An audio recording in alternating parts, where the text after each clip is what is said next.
Imagine venturing into the mysterious depths of the sea, engulfed by the frigid darkness that envelops you. As you dive deeper, the familiar world above slowly fades away, giving way to a captivating realm full of untold wonders.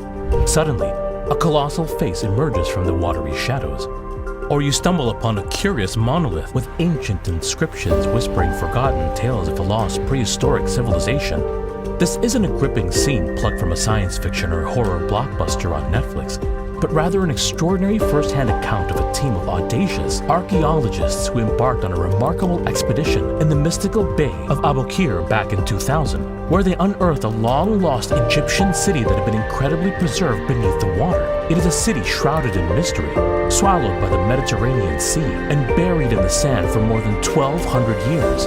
From its profound historical significance to its enigmatic disappearance and, finally, its miraculous discovery, join us as we delve into the true story of one of the most awe-inspiring underwater archaeological findings of our time, the lost city of Heracleion. Known as Heracleion to the ancient Greeks and Thonis to the ancient Egyptians, the city was located near the mouth of the Canopic branch of the Nile River, in what is now the Aboukir Bay off the coast of Egypt. The exact founding date of Heracleion is not well known, but it is believed to have been established around the 8th century BCE. Before Alexandria was even a glimmer in Alexander the Great's eye, Heracleion enjoyed its glory days as it served as the main port of entry into Egypt for the many ships arriving from all over the Greek world. This city was originally built on some adjoining islands in the Nile Delta.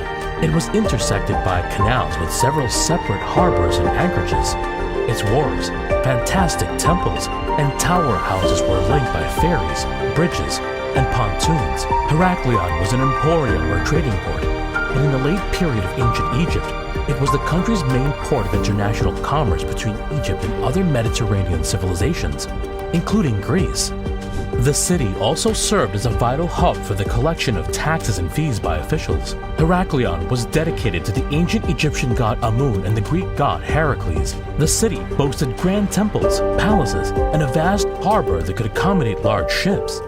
It thrived economically and culturally, attracting traders and travelers from various civilizations.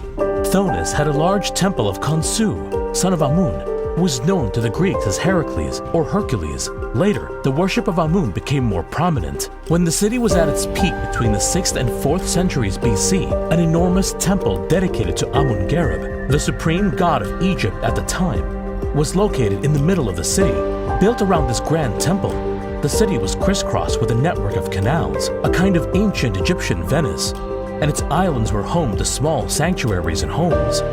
Not only was Heracleion a bustling city for welcoming ships and travelers from various parts of the ancient world, but it was also an important religious center of worship. The city was the site of the celebration of the mysteries of Osiris each year during the month of Khoiak. These spectacular ceremonies involved the statue of the god transported in his ceremonial boat as it processed from the temple of Amun to his shrine in Canopus. 16-foot stone sculptures and sarcophagi believed to contain mummified animals were discovered, which reinforces the idea that this divine city was a prominent religious site. It's just shocking to think that a flourishing city like Heracleion could disappear without a trace, submerged beneath the ocean, never to be witnessed again. However, that's exactly what happened around 1,200 years ago. How could such an extraordinary event take place? Once a grand metropolis, this city now exists shrouded in mystery, with its history mostly unknown, and the exact sequence of events that led to its disappearance remains uncertain. According to reputable theories and research findings, it is believed that the site experienced significant geological and cataclysmic phenomena. Over time, the city was weakened by a combination of earthquakes, tsunamis, and rising sea levels.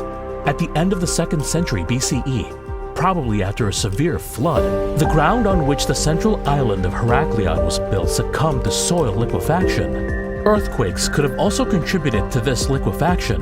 Moreover, earth tremors and tidal waves were reported by ancient historians during the time of the city's submersion. The fact that the soil around the southeastern basin of the Mediterranean is prone to liquefaction accounts for everything. The hard clay turned rapidly into a liquid and the buildings collapsed into the water. Heracleion was left relatively undisturbed beneath the sea floor for 1,200 years.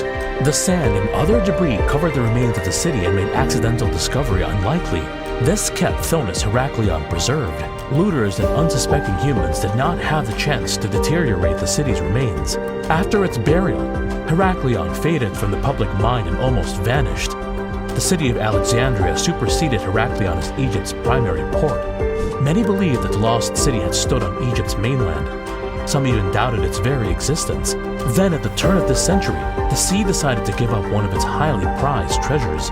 In 2000, after 13 years of excavations in the vast area of Aboukir Bay, what was previously regarded as a legend whispered in quiet tones through ancient inscriptions and sacred texts emerged triumphantly, exceeding the boundaries of imagination to conquer reality itself. Other findings include gold coins, weights from Athens, which have never before been found at an Egyptian site, and giant tablets inscribed in ancient Greek and ancient Egyptian. Numerous religious artifacts have been also uncovered within the sunken city, including 16-foot stone sculptures thought to have decorated the city's central temple, and limestone sarcophagi that are believed to have contained mummified animals. Experts have marveled at the variety of artifacts found and have been equally impressed by how well preserved they are. During the team's 2021 mission, archaeological treasures, including Greek ceramics and 2,400-year-old wicker baskets filled with fruit, have been discovered at the site of the Thonis Heracleion. Along the northeast entrance canal of the submerged city, the remains of a large tumulus, which is a Greek funerary area, were found. The tumulus is about 60 meters long and 8 meters wide and looks like a kind of island surrounded by channels. It was covered with sumptuous funerary offerings such as imported luxury Greek ceramics dating back to the beginning of the 4th century BCE. That year, IEASM also announced the excavation of a rare Ptolemaic galley. The galley measures 25 meters in length and features classic mortise and tenon joints alongside more Egyptian features, such as a flat-bottomed construction favorable for navigating the Nile and the Nile Delta. This ancient warship was trapped in the sunken city under heavy materials that fell from the crumbling buildings during the catastrophes that caused its destruction. All these artifacts are found today in the Grand Egyptian Museum in Cairo. What new knowledge could emerge from the ongoing surveys and excavations? Countless lives were lost, the equivalent of hundreds of millions of dollars were destroyed, and an entire population, an entire livelihood, fell into the shadows of the sea forever. This all happened the day that Heracleion became submerged. For centuries, the famous lost city straddled the line between legend and reality. Only a few scripts suggested its possible existence, but now, thanks to Gaudio and his team, we have the answers we need. The lost city, after so long, has been found. Treasures recovered from the excavations illustrate Heracleion's beauty and glory, the magnificence of its grand temples, and the abundance of historical evidence of a civilization frozen in time. Subscribe to our channel UTV Studio and press bell icon to stay tuned with us. Thank you.